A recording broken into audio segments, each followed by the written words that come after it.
معرف القرآن کی مفتی شفیع صاحب رحمۃ اللہ علیہ یو روایت لیکل ہے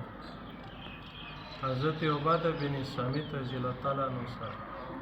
چې رسول الله صلی الله علیه وسلم وفرمیل چې کوم کس شپې ربېدو شي یعنی خو به ولا و چې دا ربېدو شو سترګې کولو شي او دا یو کلمه ده چې دا وایي دینه بعد چې د کومه دوا کې یا دوا به قبلیږي او که دینه بعد به دی او دا سو خو الموز نوافل وکړو نه دا هم قبلیږي دوا ده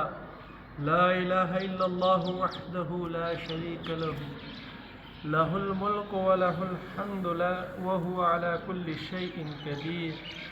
سبحان الله والحمد لله ولا إله إلا الله والله أكبر ولا حول ولا قوة إلا بالله دا دوا چې ویله شپې بېدو شولو دینه بعد کومه دوا که دوا به قبلیږي که دینه بعد نوافل کولو اوداس وکړي نوافل وکړي لمونځ وکړي یا به قبلیږي جزاک الله